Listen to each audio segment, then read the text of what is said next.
Okay, so a quick one, guys. My 10 minutes take on the first game of the season.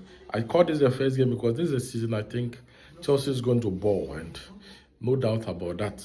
So at the beginning of the game, it was a equal pegging. There was different matchups here and there, and you could see teams trying to size each other here and there.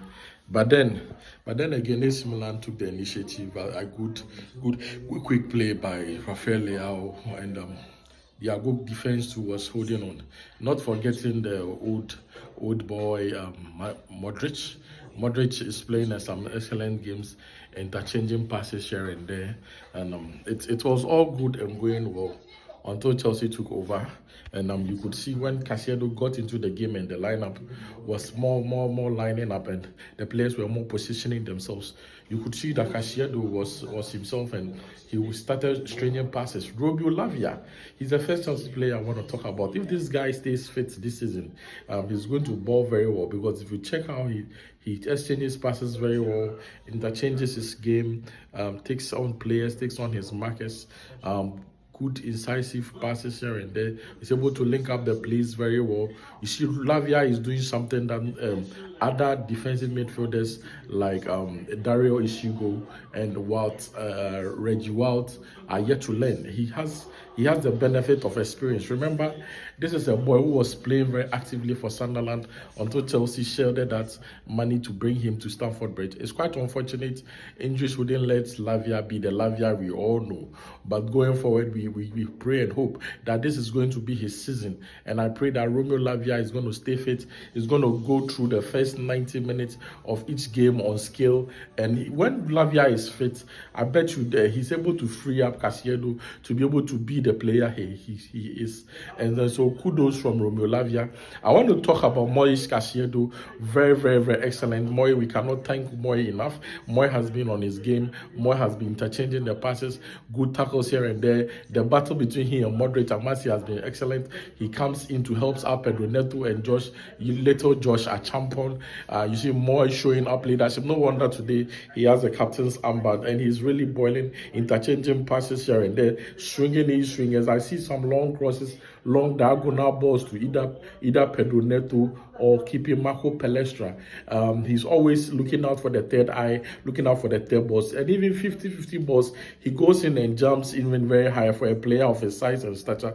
No wonder not too long ago he was about to just give him some incisive passes, but very timing from the Italian goalkeeper, AC Milan's keeper. You could see that Moise Caicedo is himself, and in this game, no wonder he's wearing the armband. He's taking the game by the stroke of it. He's moving the ball. He's chasing passes. He's been very addictive. He's shown that the World Cup he's gotten out of his rails.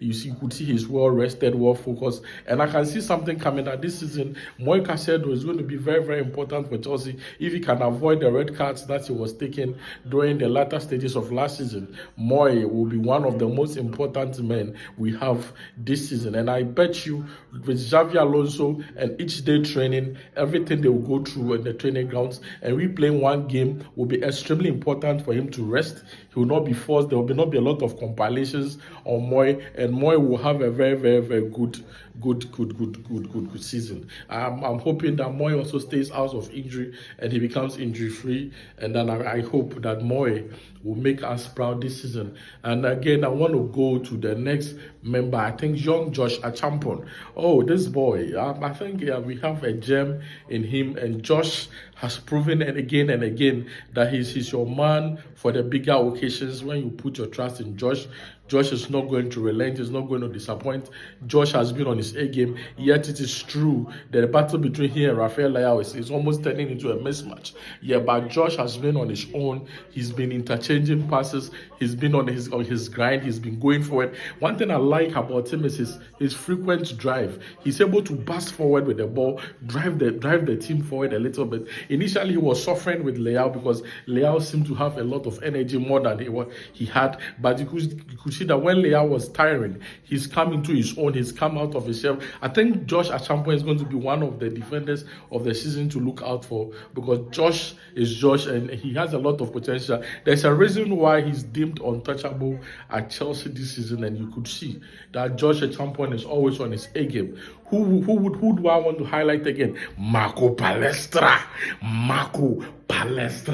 You could see that this guy, when the game began, Palestra, he was quiet in the game until the 30th minute. You could see him warming himself up to the game. Today, he's playing as an offensive right wing back, so he's always on the attack, and he's causing a lot of problems for Chukwueze and the AC Milan number 2, the back line. He's pushing them back. Whenever he comes, he instep, he drops in, he comes in for the ball, moves the team forward. He's able to shame it with his left foot. For a player of his size, Palestra, I must say he's proving the doubters wrong.